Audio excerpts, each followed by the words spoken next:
Assalamualaikum warahmatullahi wabarakatuh.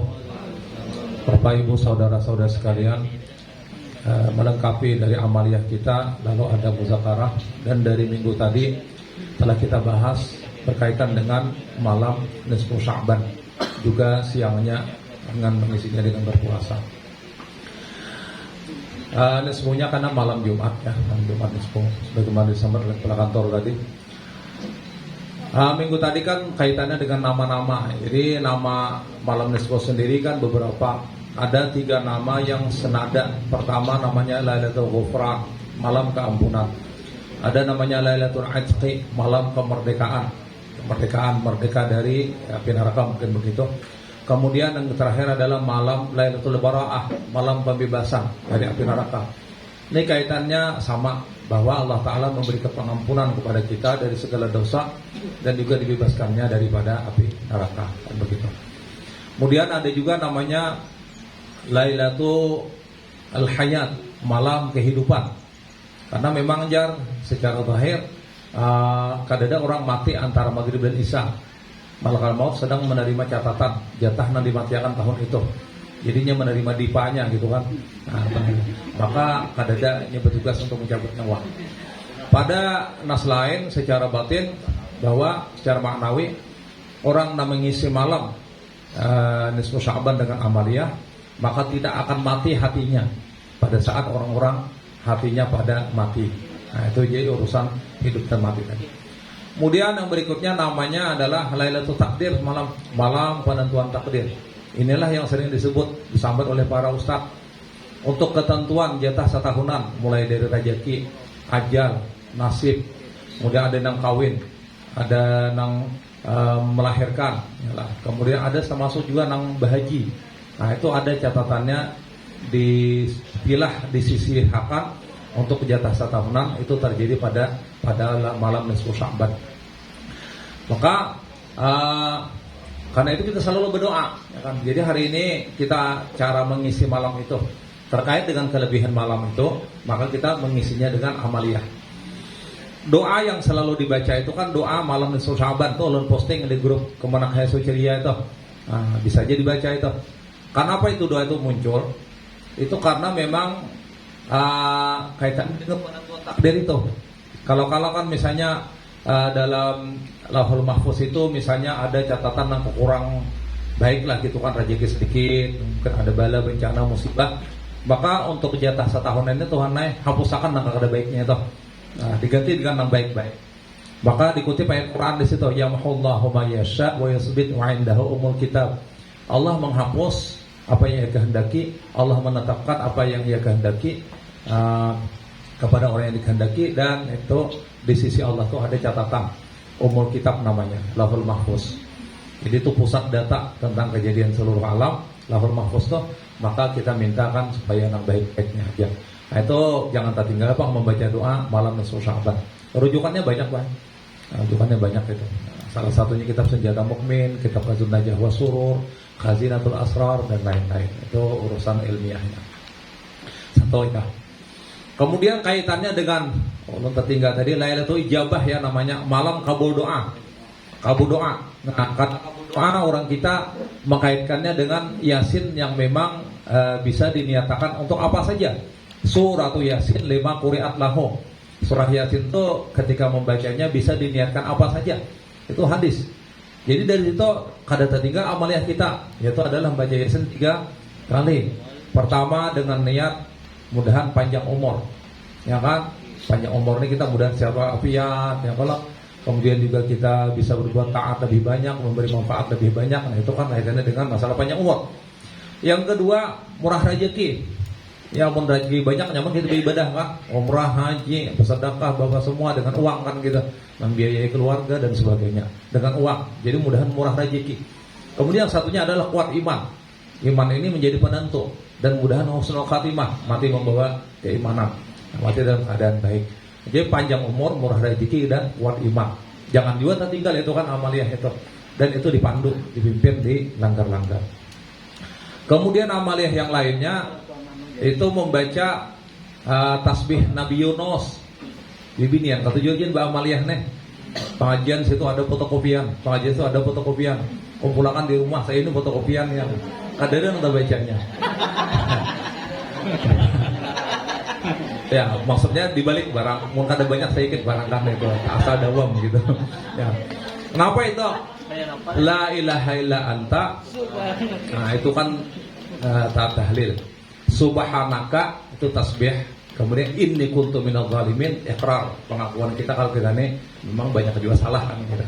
La ilaha illa anta subhanaka inni kuntu minadz zalimin. Tahlil, tasbih, iqrar. Andai aja Nabi Yunus itu jar kada bertasbih nang itu, mungkin selamanya dia akan berada dalam kegelapan di dalam perut ikan non itu ikan paus itu. Nah, kalau itu nasnya di Quran loh. Nah, lalu dibaca tuh malam nisfu Sya'ban itu berapa bibinya jumlahnya? 2375. 2375. Angkanya seperti itu. Ada kaliannya banyak dalam kitab kan Sunnajah wa Suruh. Siapa yang membaca itu ya dengan sejumlah itu akan diselamatkan dalam setahunan ini dari segala bala, bencana, musibah, hal-hal yang kurang diinginkan. Itu anunya.